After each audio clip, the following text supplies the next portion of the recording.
Victory Venkatesh, Ritika Singh, Mumtaz, Nassar, Tanikella Bharani, Raghubabu main leads గా, హిందీలో సాలా ఖడూస్, తమిళ్లో ఇరుది సుత్రుగా సూపర్ హిట్ అయిన కథని తెలుగులో గురుగా రీమేక్ చేశారు.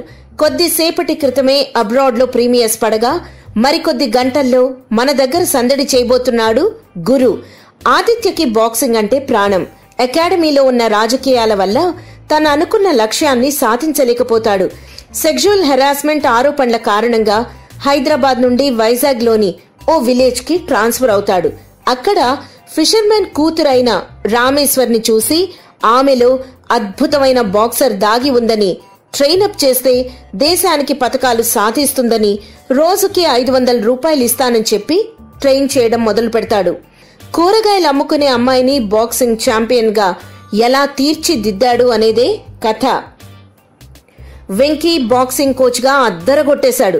Look, getup, body language, dialogue delivery ప్రతి విషయంలోనూ కొత్తదనం చూపించాడు. రితికా సింగ్ ని ఛాంపియన్ గా తీర్చిదిద్దేటప్పుడు కఠినంగా కనిపిస్తూ, ఇమోషనల్ సీన్స్ లో ఏడిపిస్తూ వావ్ వెంకీ అనిపించాడు. ఇక రితికా సింగ్ ఒరిజినల్ వర్షన్ లో లాగే అద్భుతంగా పర్ఫామ్ చేసింది. ముంతాజ్ కూడా చాలా బాగా చేసింది. నాజర్, తనికెళ్ల భరణి, రఘుబాబు కూడా బాగా చేశారు. సంతోష్ నారాయణన్ సాంగ్స్ సూపర్బ్ గా ఉన్నాయి. బ్యాక్గ్రౌండ్ స్కోర్ కూడా బాగుంది. ఫస్ట్ టైం వెంకీ ఓ పాట పాడాడు, అదిరిపోయిందంతే. Last but not least, director Sudha Kongara తన దర్శకత్వ ప్రతిభనంతటినీ చూపించింది. ఆమె గురించి ఎంత చెప్పినా తక్కువే. టేకింగ్ తో అబ్బురపరిచింది. Why not studios making and production values బాగున్నాయి.